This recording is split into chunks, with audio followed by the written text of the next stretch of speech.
Tēnā tātou katoa. Just to introduce myself, my name's Todd Taipa. I'm the Principal Māori Advisor with the Palmerston North City Council.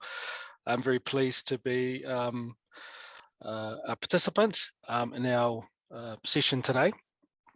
And just to begin the process, we're going to start with a karakia before I pass it back to the facilitators.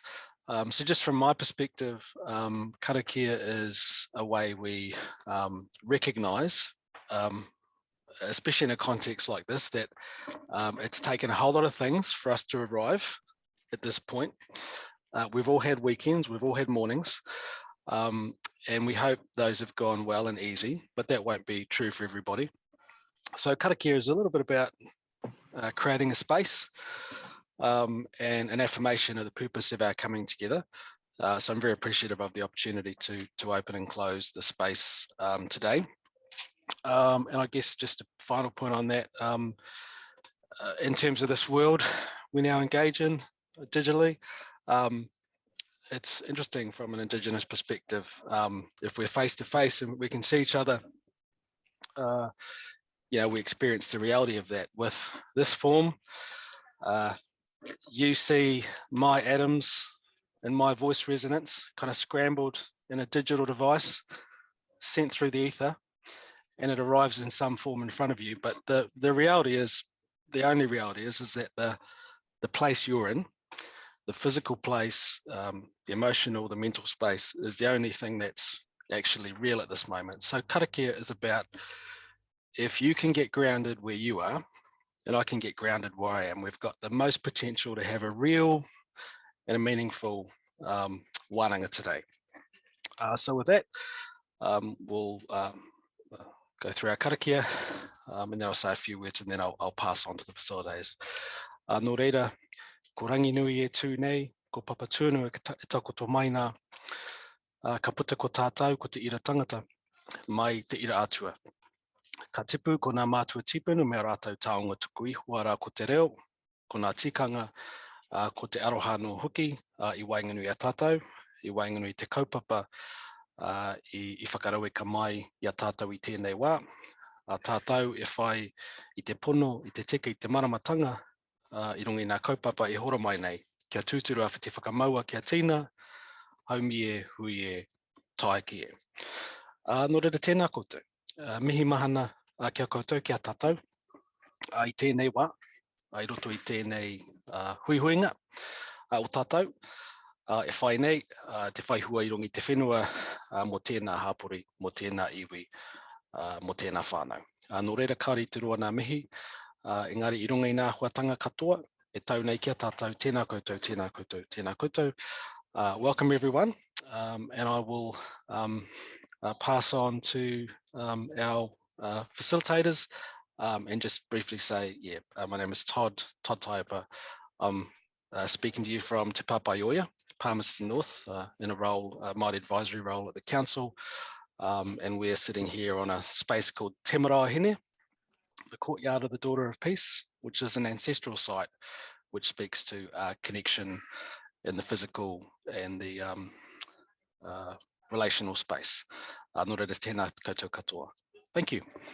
Kia ora. Ngā mihi nui, Todd. Thank you so much for welcoming us into this space and so beautifully explained as we get our heads around this life in Zoom. Kia ora koutou, my name is Frith and I'll be doing my best MC act for you today. I'm so excited by the names on the screen. The name Lauren Hughes came up earlier and I was like, I know a Lauren Hughes, and I do know a Lauren Hughes. So that's really wonderful to see you all out there. We're really excited to be doing another ako. It's pretty jolly great to get into the second year of this beastie, and some incredible people on the screen that have helped make it get to where it is. I'll summarise what we do for the rest of the week at the end of our session, but a bit of Zoom housekeeping, if that's okay, dear Sophia, if we can go to the slides. As Sophia goes to the slides, I will just say that tomorrow, super excited, we have the incredible Rebecca Kittle. Wednesday, super excited, we have the incredible Waka Kotahi. Thursday, for all of you what try to do placemaking in local government, that's the one for you, the incredible Mike Fisher and friends.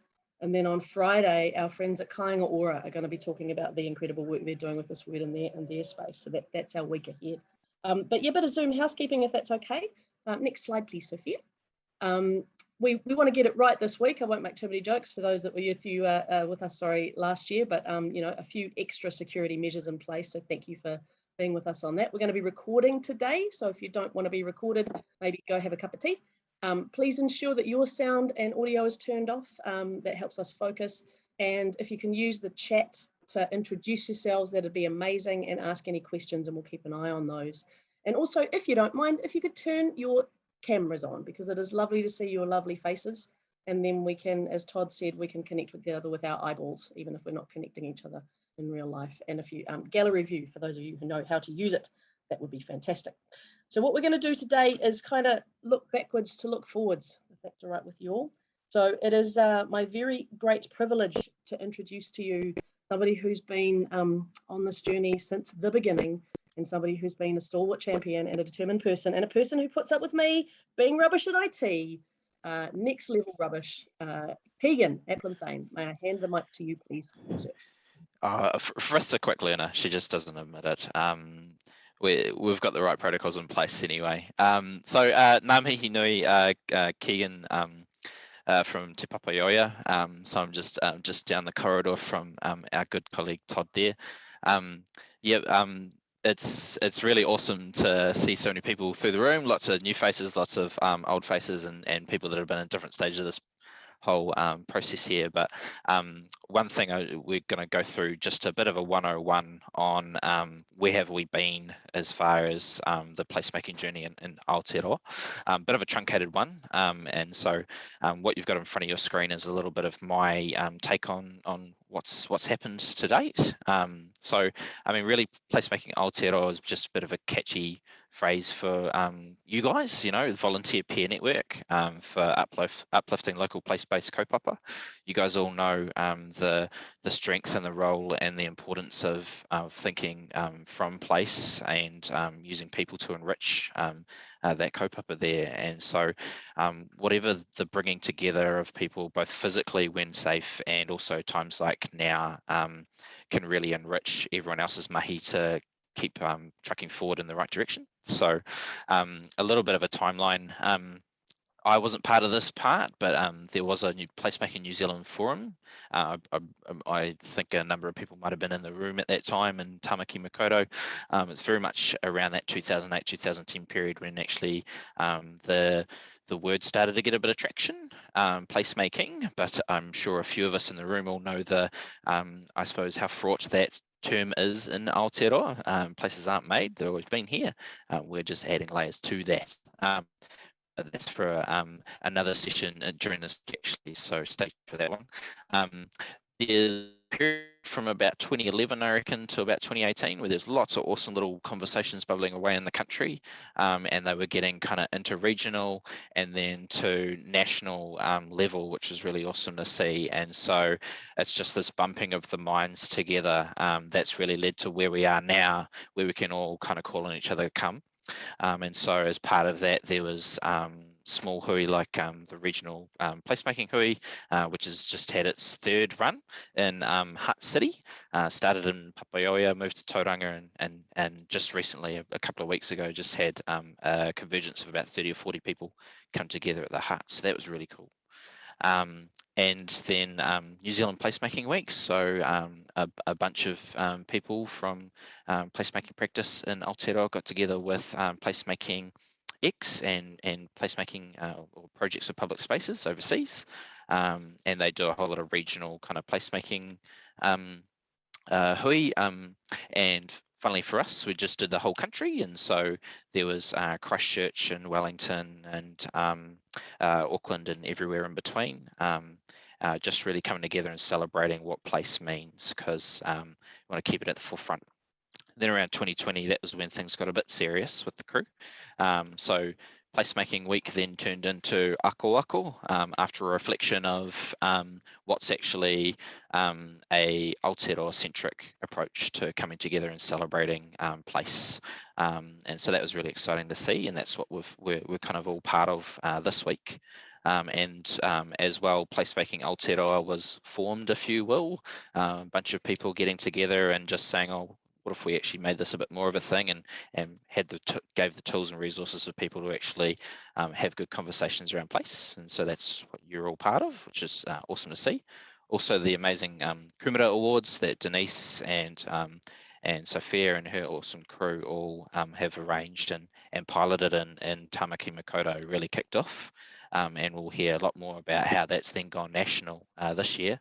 And then also a bit more of a consolidated website, which provides a bit of an online service for people with awesome ideas or awesome things to share, or even the same challenges to kind of canvas. And so we'll see in this next few slides the refresh of that and what that looks like. Sophia, do you want to go to the next slide for us? So a lot of this is stuff that, you know, this 101 is what you've probably already seen before, but just to reinforce, it's kind of flipping a hierarchy a bit on its head.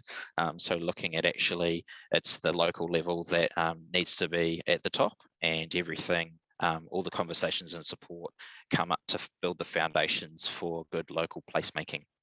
And so through that, just sharing good practice amongst each other, you know, many hands make light work, many heads, and then connecting placemakers together and backing each other up. And I suppose a few kind of key moments in time to share with that is there's been some really cool stuff like the non-Instagrammable urbanism talks that have had their second run. So they're worth looking up from Place Creative. And then also just the convergence across different kind of takes on public space. So you've seen Innovating Streets come through with a different agile approach around place and how that can catalyse conversations for good or for worse or whatnot. There's also a really good crew that Todd Type is a part of that I just wanted to flag to people. And I suppose the reason for flagging this is whenever you talk to people in a similar role as you guys internationally, they always look to Aotearoa as a case study of best practice as far as Indigenous approaches to placemaking or bicultural approaches to placemaking. And we all know that there's a long road to go, a massive road to go. And we also know that there's certain people or groups of people that and certain people that can allow for those conversations to come through from the right people. And so I was just going to maybe lean on Todd a little bit here to talk about a cool group that I've recently heard of called Te Pai Urangi, which is a bit of a group centered around Māori liaison and local government, which is a good kind of protocol for people who want to make sure the right conversations are being had and the right people are in the room. Todd, did you want to add anything about that group? I think you're muted, Todd. Good. Yeah, kia ora, Keegan. So yeah, Te Pai Urangi, I'll put the name up on the chat, is a network of the Māori advisory, Māori strategy, Māori community development functions of local government, local and regional government. So there's probably an active participant group of about 50, but then appreciating that within those organisations, there are teams. So it may be that all of them are participating, but typically some of them will be in different spaces. So some of the large councils have quite large teams or kind of distributed networks. So for example, Māori advisory lead here, which is my role, with a Māori advisor alongside me. Our library teams have outreach, and our community development teams have some expertise as well. So kind of a network of be well over 100 people, I guess, in terms of active. We're established, well, I guess we've evolved over the years, but more formally, probably 12 or so years ago, in terms of kind of constituting. We're a professional network, I guess.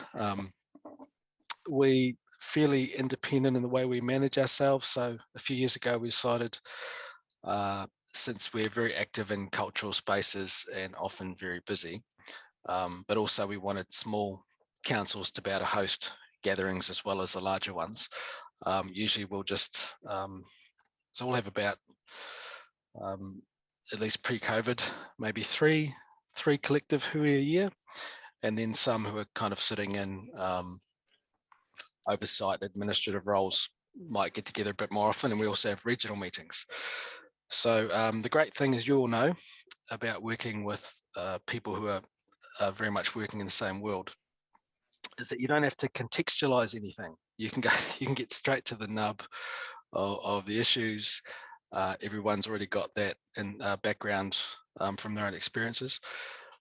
So where we're at currently, with COVID, our roles are particularly busy, working in with Māori community health to ensure that whānau are supported. Obviously, at the moment, there's a lot of focus on vaccination campaigns. And we're also setting up for the reality that there'll be many people based at home, either to limit their potential to be infected by the virus, but also some will be in isolation who are infected. So government's been a bit slow, which is pretty typical for our space, but we don't have that luxury. So beginning to set up those networks and expectations now.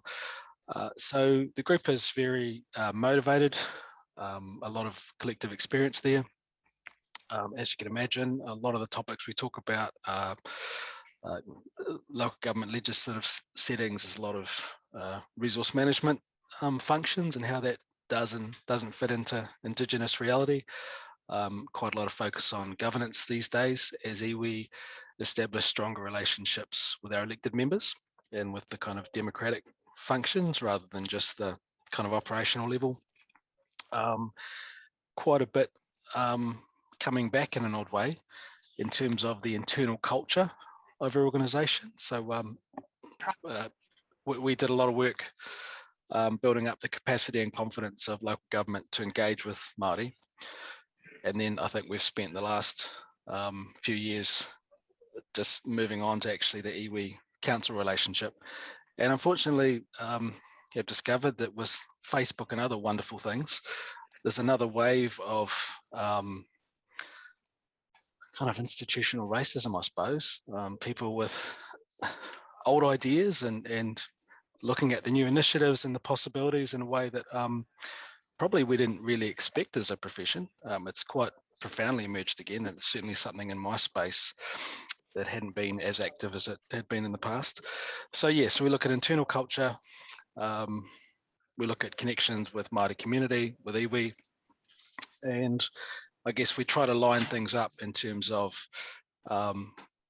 governance mandates, senior leadership functions, and then the operations of council across the board. Obviously, iwi and hapu are pursuing the recognition of their mana motuhake, their independent status.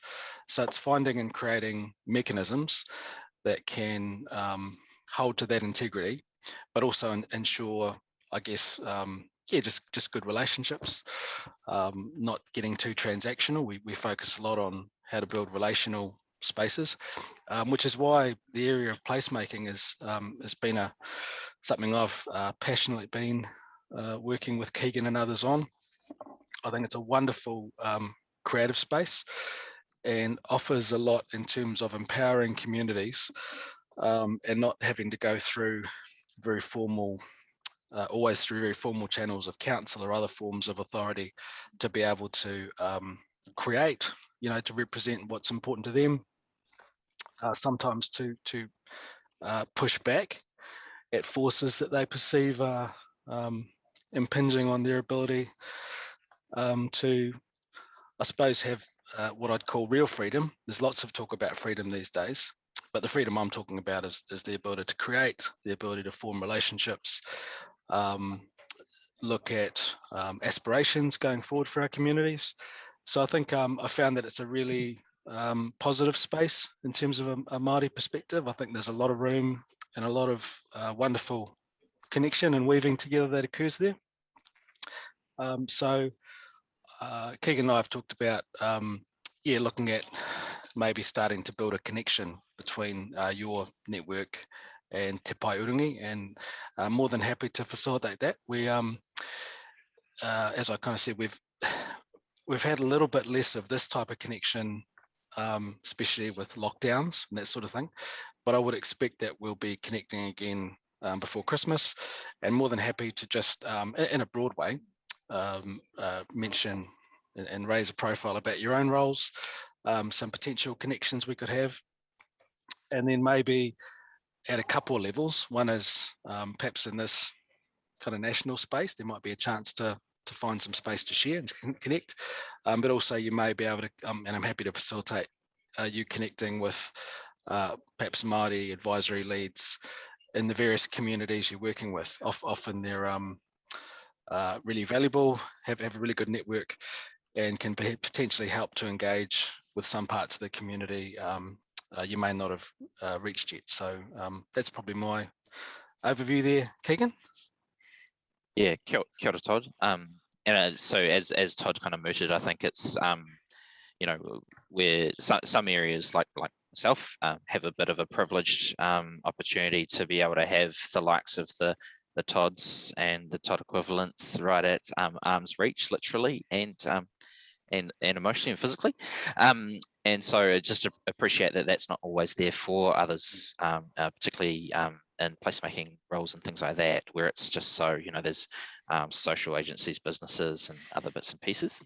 So watch the space. Well, I think Todd and I are really keen to try and make sure that there's the right pathways for people, particularly when we look at the tikanga and kawa behind how places are and been, and not, you know, running the risks of others across the globe.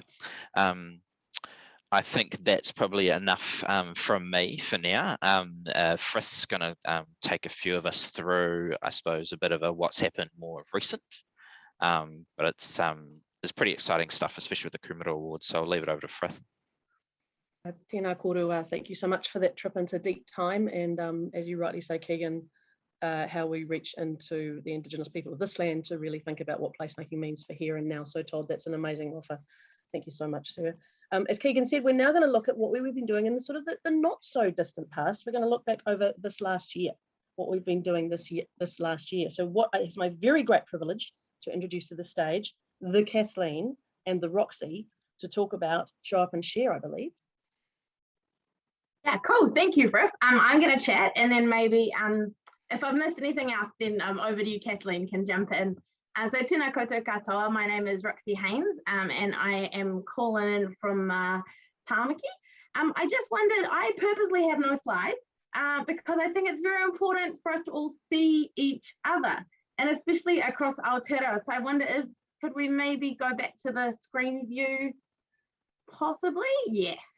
So I'm also going to encourage you to be brave, and only if you can. I know it's especially scary for all us Aucklanders sporting some pretty bad haircuts, but turn your camera on so we can say hi. And yeah, that's just so awesome. I think, you know, something we've learned through some of these conversations is it's about being able to see each other and say hi. And that's awesome across the country as well as across the regions. So I guess following on from a session we had, I can't even remember when it was, possibly February, possibly not, this year, where we looked across a few different work streams essentially for Placemaking Aotearoa, a big group hui that everyone was invited to. There were a few of us that got together off the back of that to think a little bit more about how we can do this more than once a year. What are some of those opportunities to kind of connect up and get together and create sort of some mini events or activities to do that. So acknowledging Kathleen and Cindy, as well as JP in the space, who sort of all put our hands up to kind of go along outside and come up with a bit of a program, which is kind of what we've done, but obviously it's been a tricky year. And really it was obvious that people were keen to connect, but also keen to learn about stuff and through that build some momentum. And I think again that let's not just do this once a year and focus it all in 1 week, but how do we keep those connections going?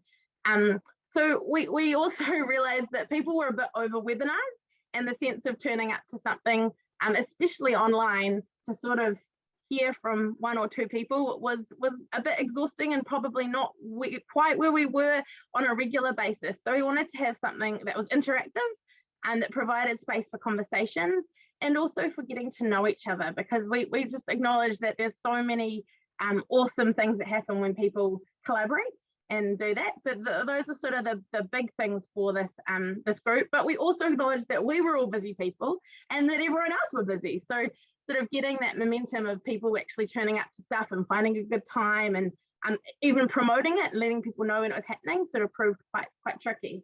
But we got into a little bit of a rhythm, and we've had 2 sessions in the last few months. So Cindy had a really great session where she shared a little bit more around Hut City's Vacant to Vibrant program, and especially looking at 65 vacant spaces that they had and how they turned them into some temporary spaces, and also touching on outdoor ones. So sort of saying these could be vacant spaces, but how could they be utilised for other opportunities? And then in September, we had a show up and share session. And we've had a couple of these. I think we had one earlier in the year and a couple last year, which were really intended to be just that, show up and share. Everyone kind of had about 5 or so minutes. And really it was about inspiring each other and having a bit of a platform to share our work. Because often, we do all these great activities and then no one hears about them, or, you hear about them in your neighborhood, but hearing what everyone else was doing was really, really awesome. Those show up and share sessions were really intended to be a safe space, and thinking a little bit more than just, here's the thing I did, this is what it looked like, but actually, what did I learn from it? And I think we ended each person's presentation, or what they shared with, would you do it again? And if so, what would that look like? So it was a really rich session we had back in September, with a really diverse group of topics or projects that people shared, some huge and some really lovely community ones and some sort of more corporate ones. So again, we're keen to do that more next year, and thinking a little bit more about, like, if we will show up and share every couple of months, and then in between that we focus more around the learning opportunities and things that people would love to hear about. But I'm super mindful that is not possible if other people aren't keen to share and bring their mahi to contribute to those conversations. So I think both Kathleen and myself are here if you've got ideas, if you'd love to run something yourself, and sort of thinking about hosting and what kind of things people would like to hear about. Like, I think what Cindy shared around the vacant spaces came from someone saying, how do we work with vacant spaces? What does this look like? And it was awesome to sort of answer that by having someone like Cindy share her rich knowledge and experience from the Vacant to Vibrant program. So I guess have a bit of a look out next year. We're keen to do some more stuff, and I'm also keen to hear from everyone. So I can put my email address in the chat if that's helpful as a point of contact. But Kathleen, over to you. Was there anything else you wanted to add? Cool. Thanks, Roxy.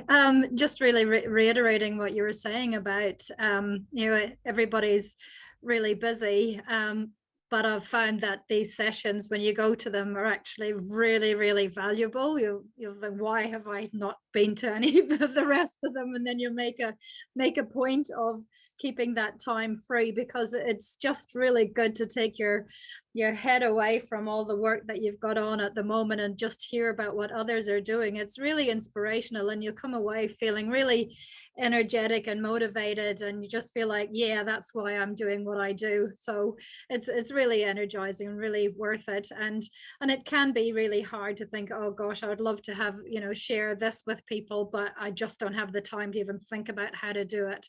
Myself and Roxy are here if you need a hand, and it's one of those things that once you actually get stuck into making it happen, it's actually a lot easier than you think. The purpose of it and the intention behind it is to make it as easy as possible, because we know everybody's so busy, so we don't want it to be something that you need to project manage once a week for 6 months before you give a 5-minute presentation or talk on what you're doing. So yeah, the rule going by is keep it simple, and it's just sharing, learning, and it's really valuable, and this is a great platform to be able to do it with like-minded people. So don't wait for us to come up with some subjects. Please be proactive and come to us as well, because that's the only way it's really going to happen.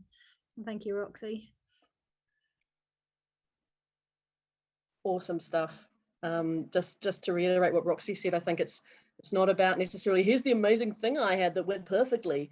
As Keegan said at the very beginning, the purpose of this network is to make a safe space so we can all get better together. So if that's right, Roxy and Kathleen, we're interested in the places where you learned are actually what really is rich about this conversation. So thank you for all your hard mahi. And yeah, please, ladies and gentlemen, keep those show up and shares rolling in as they come to mind.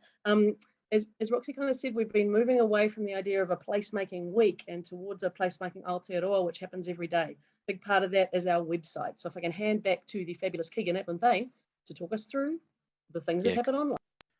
Cool as. I'll just share my screen so hopefully you guys can see that. Thumbs up. Yep. Does it look like a website? Yeah, cool, absolutely. And 100% backing up of the backing up for Roxy and Kathleen's mahi, right? Because I think the really heartwarming thing, not to get all gluggy about it, but is that compared to a lot of other maybe peer networks or anything that I'm a part of myself, it is about the everyday good successes and wins and lessons and ouch, I learned from this, but man, like here's how to avoid that, or here's what I learned. It's just really awesome. Like there's no limit to the level of kind of practicality that people are learning from these things, and all that stuff, especially through awards that you hear later as well. So no matter how big or small or how far away through the project it is, because we know, placemaking's never done. It's just continually rolling through. Places aren't left in a glass box.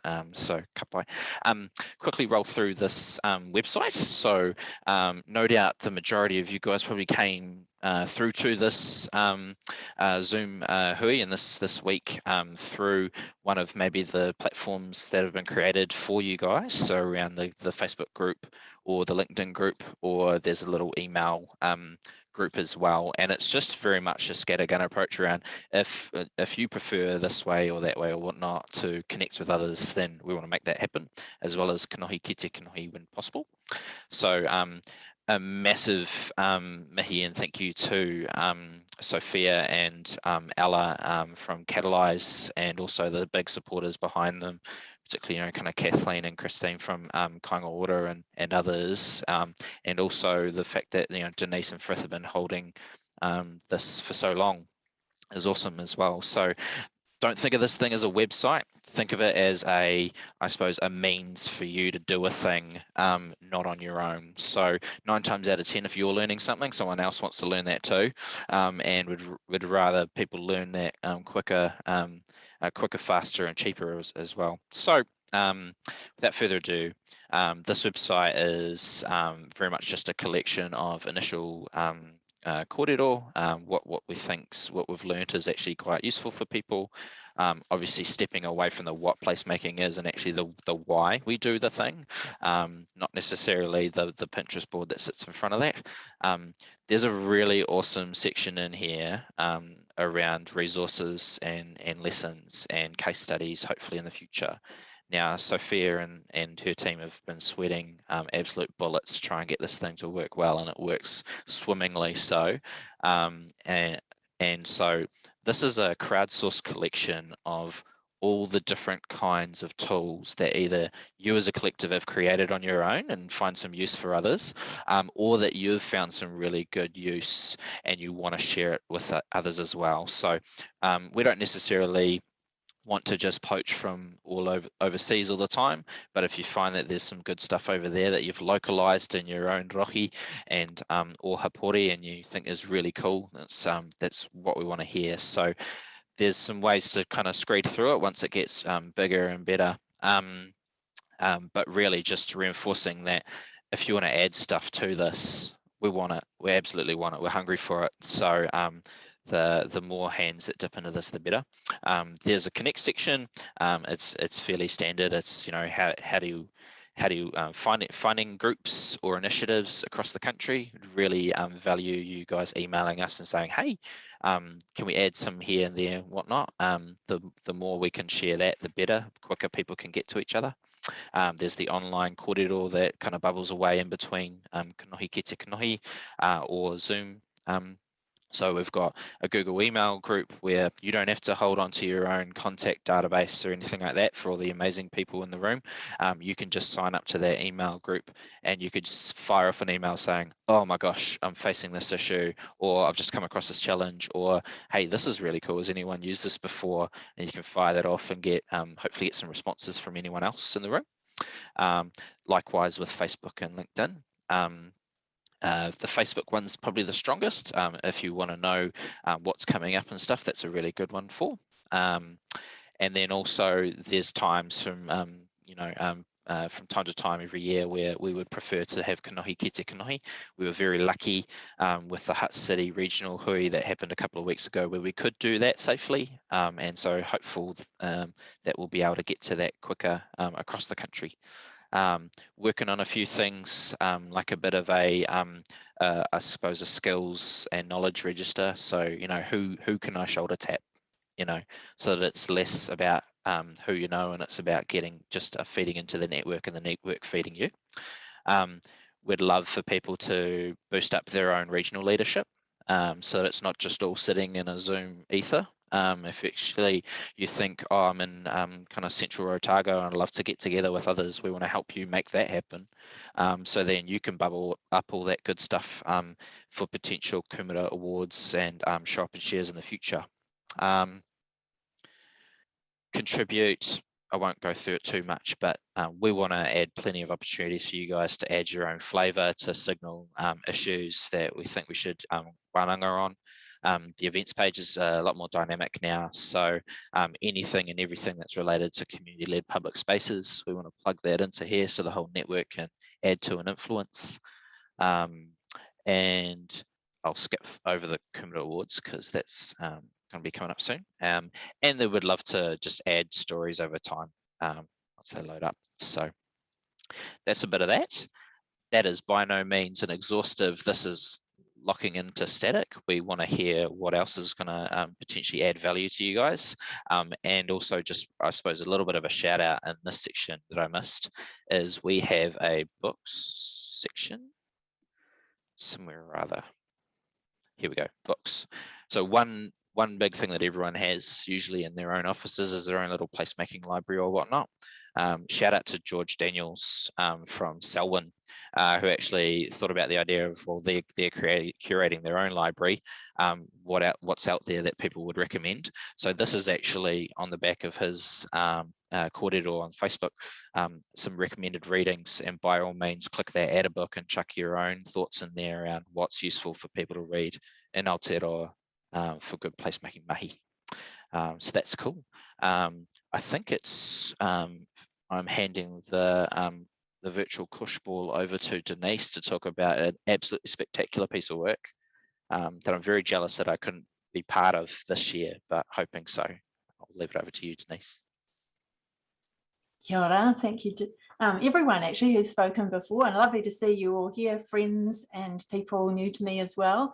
Keegan, you can join us next year. I'm going to talk a little bit about the Kumara Awards. So if you do want to bring those slides up, people can look through the website as well if they've got a couple of screens.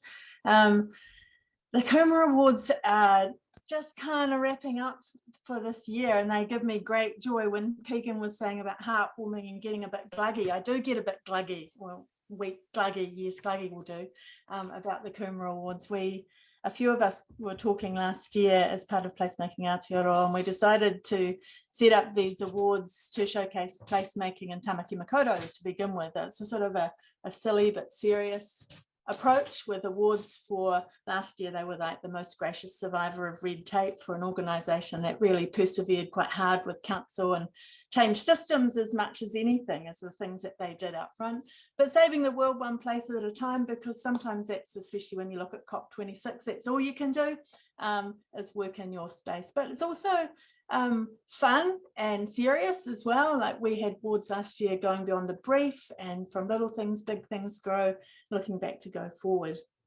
We really believe at Placemaking Aotearoa and in our work at Catalyse too, and I think probably all of us in the room, that placemaking has a role in helping our local places be the best they can be, and for reconnecting people with place and with one another and about the place themselves. As Keegan said, we don't make place place makes us really in many ways.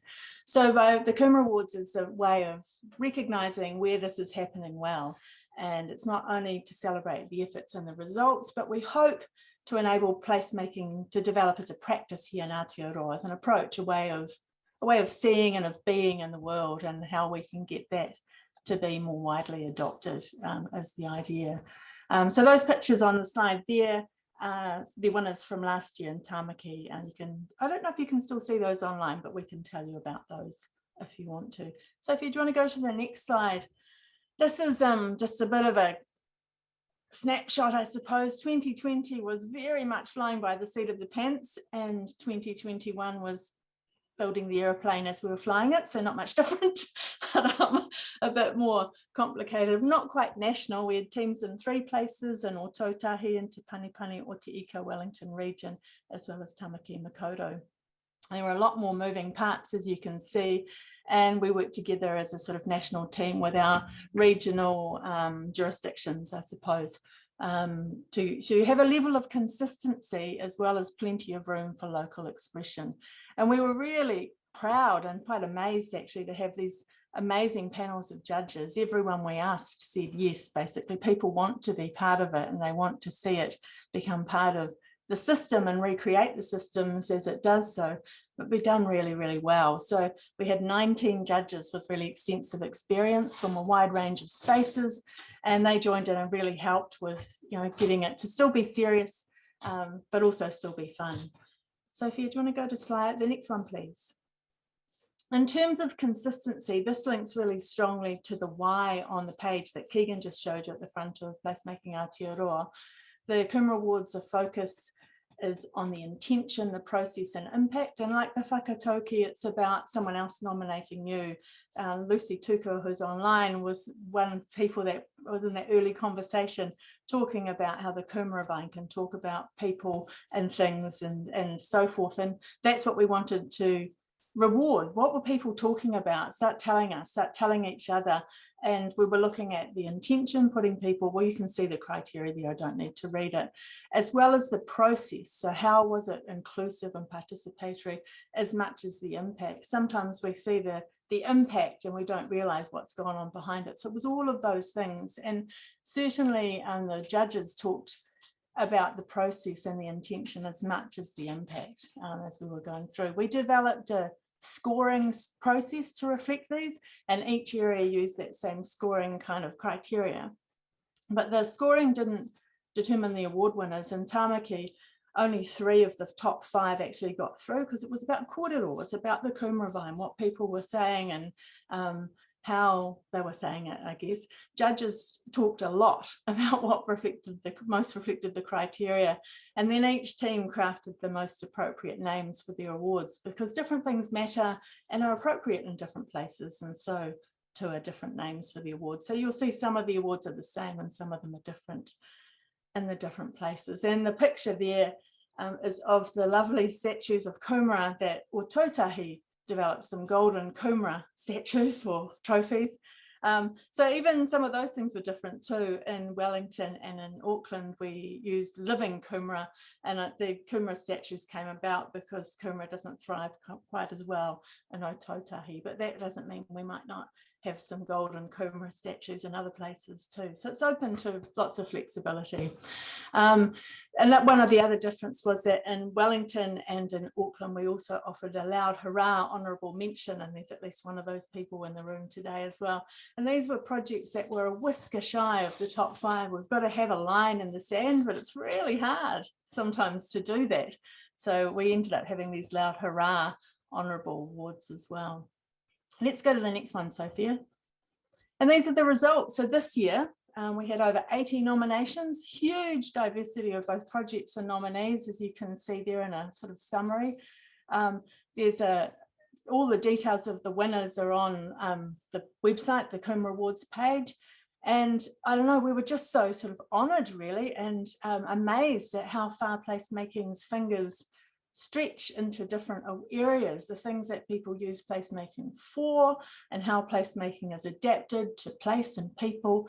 It was really awesome. There were definitely happy tears and a bit of glugginess, not just when people won things, but just reading them. It's awesome in the space of such dire news so often. It was really uplifting, and for us, Sophia and I, and Sasha too, who was in the back room, through our lockdown, this was our big part of our mahi, and it was hugely important to our well-being.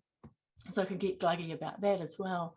And if we go to the next slide, Sophie, you get a few pictures of some of the different spaces that, or projects, initiatives that actually won.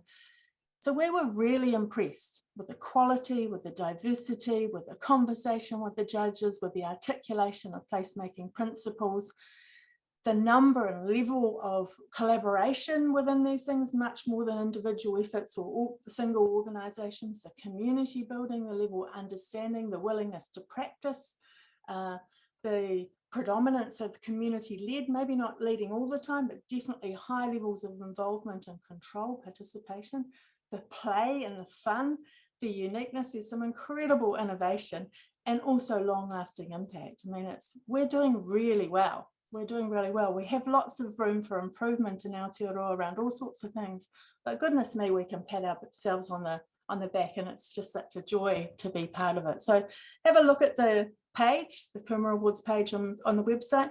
And if you want to have Kumar Awards in your area, let us know. We'll be wrapping up our mahi for Kumar Awards soon. There'll be a little video coming out and some reflections and some learnings too. We've got heaps to learn. But we'll be interested in gathering a great team together again for 2022 and doing it all again, maybe in your area.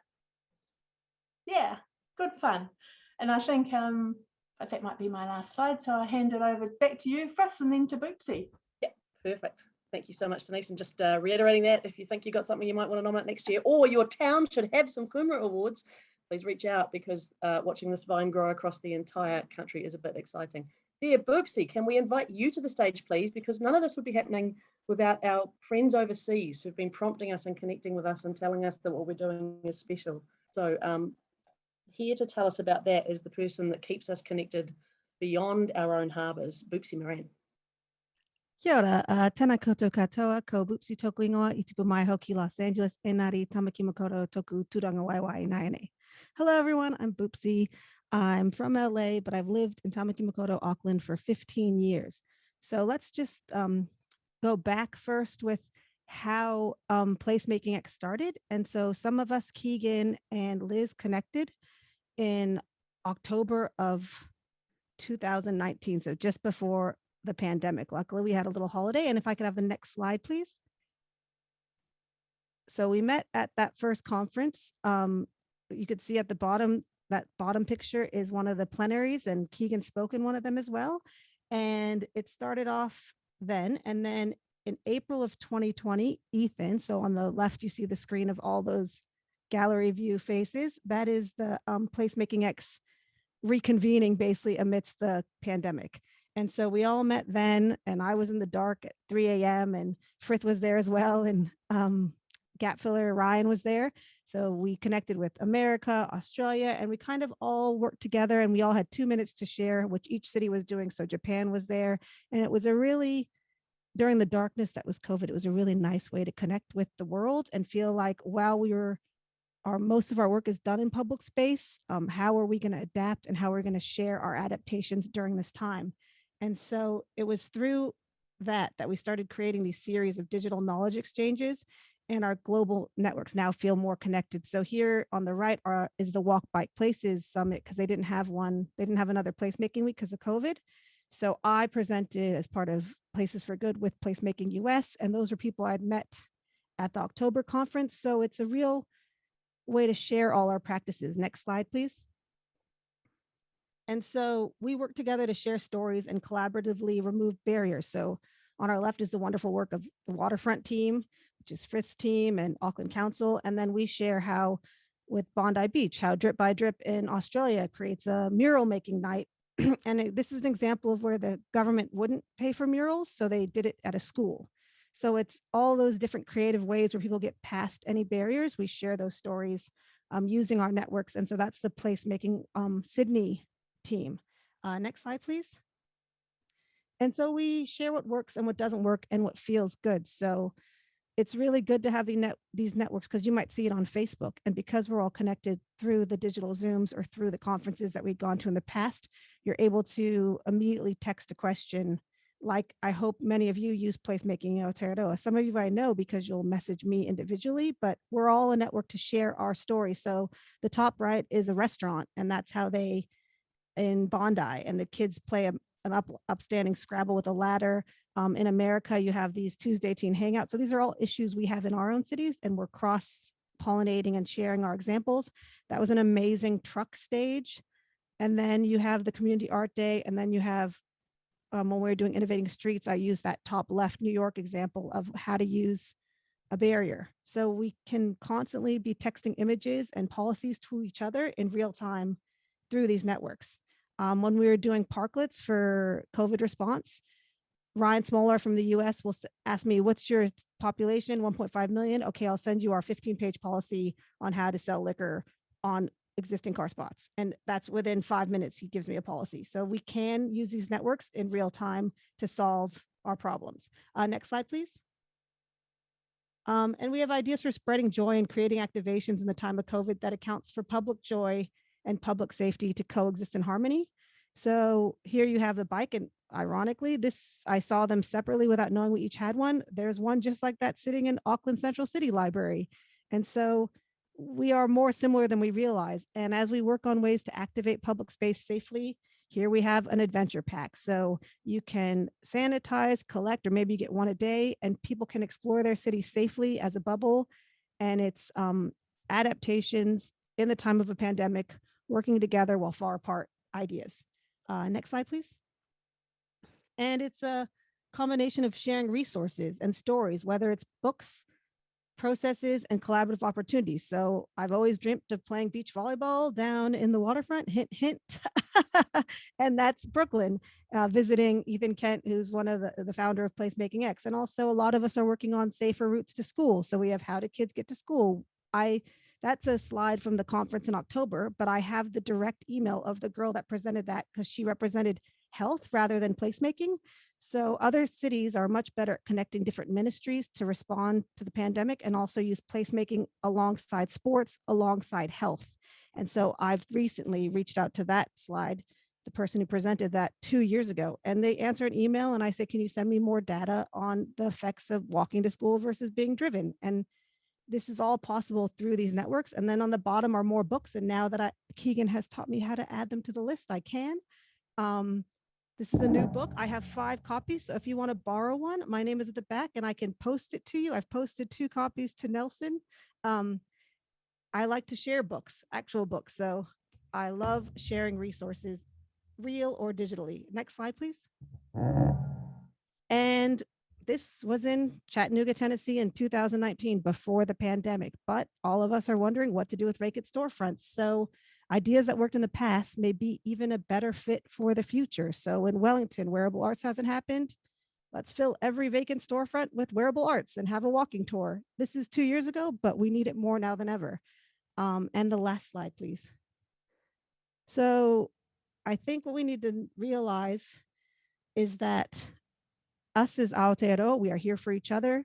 We have a deep sense of Mātauranga Māori and Indigenous practices, but also we are also part of this larger network. So even if you have something that's an urban development issue, or a lot of my Sydney colleagues will be working on huge malls, we all are connected and we all have lived through these. Most of us have lived through that and learned from it or not learned from it, or we have questions. We're here for each other. And I think it is in this COVID-19 pandemic that we really are utilizing the diversity and strength in the network. So C. Grimey was one of my first guests on my podcast, which is why I have this nifty lockdown purchase set up here. And I called him, and he was my first, and he's an activator, a mural maker, and he was singing on the bridge of the opening night of the conference. We then met at the closing party, and then digitally I interviewed him. And then also Leo from Brazil, I called him, he did an interview. So we're all here together. And we can use the network. And if you have any contacts you need, apparently if you speak Spanish, the Placemaking Latin America has a WhatsApp, and they share everything all day. Apparently it's the busiest WhatsApp out of all the networks. So if you speak Spanish, I highly recommend it. They'll tell you where to buy peanuts in Bolivia. So I think moving from an in-person connection to digital still means that we are together and we can help each other out. Tēnā koutou, tēnā koutou, tēnā tātou katoa. Thank you so much, Boopsie. Amazing stuff, and brilliant message, exactly why we're here. To sort of paraphrase something Keegan said, because I like to quote Keegan, this is a means for you to do this not on your own. So the way this works is that we have 11 of us that are sort of doing it because we love it and because we believe in the mahi, who keep this thing rolling along. 11 probably plus several others like Roxy Haines, but those names are, if you can wave if you're on the screen, Mike Fisher, Ryan Reynolds, Lucy Tukua, Ben Van Bergen, Christine Olsen, Catherine King and Peter McGlashan. You'll note I'm going to say 12 people, Boopsie Maran, Denise Bijoux, Keegan Aplin-Thane, Cindy Christensen and me. So what we'd like to do now is this is the end of our formal proceedings for this first session of Ako Ako this year. But we're going to open up a space, take a little bit of a break, grab some food maybe and come back. And if you'd like to have a chat about what you would like to see from the network this year, what would be helpful, what you might have energy to bring, we'd love to just spend a half an hour having a little bit of a chat. Just want to acknowledge all the people that are here today who've been with us for the very long term. Karen Johns, I'm looking at you. Hopefully we made it interesting for those that know us well. And then those that might be newer to the conversation, Tim Keats, it's so exciting to see you here, and Craig Wilson. Hopefully you've learned some stuff, but you may have more questions. So before we hand to the very wonderful Todd to close us off properly, just thank you all for coming today, but maybe I'll see you again in a couple of minutes if you feel like coming and having a chat. And a reminder, tomorrow, Dr. Rebecca Kittle, worth showing up for if you feel like turning up for that one. I'm looking forward to it myself. Dear Todd, hopefully in time to hand back to you, sir. Oh, kia ora. Frith, thank you for passing back the rākau kōrero. I just would say to you that I guarantee that I offer far more IT challenges to Keegan than you, and of course he's within a stone's throw from me, so I'm definitely above you on that list. Just a final whakaaro, really, just something to feed the kaupapa before we close with the karakia. Reflecting on a term that many of you in Aotearoa will be familiar with, wā or te wā. Wā is proof that Māori people knew about subatomic physics and the continuum between time and space, because wā is the term for time. Ko hepa te wā, time has passed. Ko tai te wā, we've reached that time. But it's also the base word for space, for physical spaces. And then you will also, you'll be familiar with the use of that term within the notion of wāhi or a location.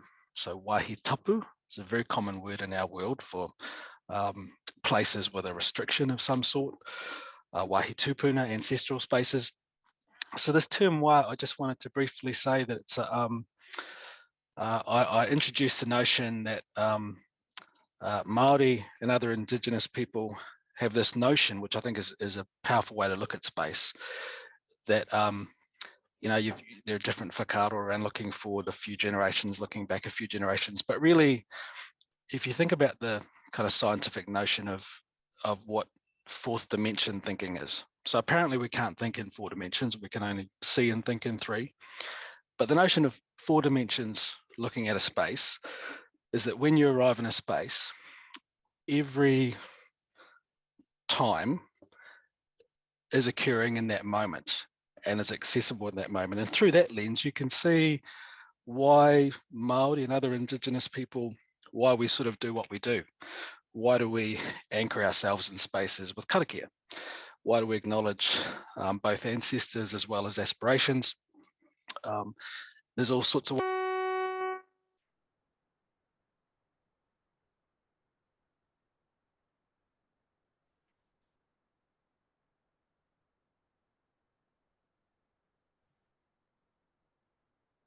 I think it's not just me that's having an audio issue. Is that correct? Hooray. Dear Todd, just pause. I think I just saw Keegan leap out of his chair and rush towards you. Oh, yes. In a, I'm like not a muted. Superman type way. It was a cape. It was like, Oh, maybe not. Keegan to the rescue. Back on. Sorry, Todd, back to you. We've got you now. Ooh. Gotcha. Yep, I think Keegan's going to have to get me another one of these. This has been problematic. Hang on, let me just close this down. Oh. Am I back? You sound great, Todd. You're perfect now. Oh, excellent. Maybe where I finished off was the finish. What was the last thing you heard from me? I think this is working now. Yeah. We were in 4 dimensions. Oh, 3 and 4. oh well, that was pretty much it. So I guess what I was expressing is my appreciation to placemaking is that I think your modalities really get it. You get that things are not about what they physically may seem, that there's always possibility, there's always potential, and you can always sow some seeds for aspirations, no matter how grand those visions may be. Because the opposite of that is that space is not malleable, that it's static. That's a world that believes that concrete is more powerful than chalk, more powerful than paper, more powerful than paint. And so that's the part of me that really appreciates placemaking, the notion that spaces and time and community is malleable. So to me, it really speaks to tino rangatiratanga, which is the notion of self-determination for our communities and for our whānau. So I'll just finish now with a brief karakia, just to acknowledge the space, acknowledge you all, and look forward to engaging in the future. Nō reira, kia tau mai te Māori, te Māori noho, te Māori tū, te Māori anuku, te Māori arangi, te Māori āio, te Māori aroha, te Māori ana mātua tipuna, kia tau mai rā ko te Māori ora, haumi e, hui e, tae ki e. Nō reira, tēnā koutou katoa. Have a wonderful afternoon, everybody. Kia ora. Nami.